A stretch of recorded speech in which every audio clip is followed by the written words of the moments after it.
Hi, my name is Jack Loveland.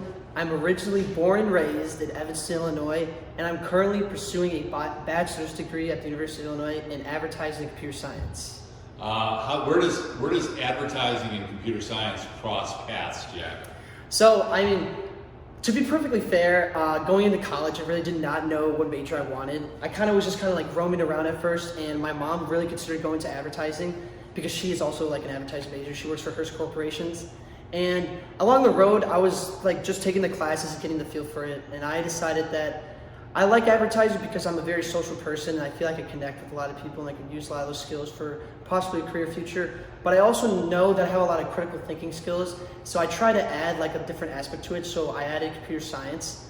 And what I could say is specifically, since the future is going to be in computers, I think that you could do a lot of digital marketing or digital media, or you could interpret the computers any way to, sell and brand different types of businesses in your own way. And I see that more in like the Silicon Valley trail, where all like the big corporations like Google and like Yahoo and Facebook all work. So that's kind of like hopefully the trajectory I'm heading down, but you never know. You mentioned social, Jack, and coincidentally, you just finished a semester as social chair. Mm-hmm. Now, what has that been like? Here we are in the COVID years for people that are watching. What has it been like to be social chair during COVID? To describe the whole thing in one word, I'd say it's very stressful, okay? It is probably one of the most stressful jobs I could have, like with the time being.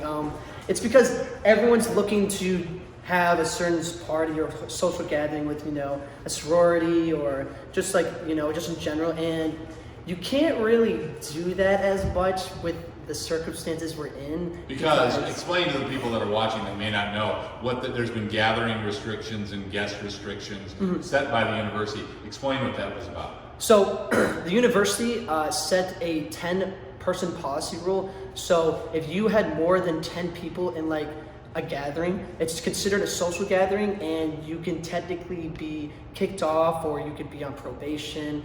They'll take a lot of measures to make sure that doesn't happen because they want to stop the spread of the COVID, the COVID disease. But yeah, they're really strict on it. They don't really take it lightly. If you don't wear your mask or you don't get tested, they're going to take precautions against it. So it was really difficult to try and I guess balance the social aspect with the law and having this horrible vaccine still take place at the same time. So it's pretty difficult. I had to lay the hammer down and be very forceful, saying no a lot. So, but the chapter still had fun, right? Yeah, the chapter I'd say still had fun. I don't really hear too much complaints about it. If anyone really has a complaint, they can take it up personally with me, and we can fix it out outside if we really have to.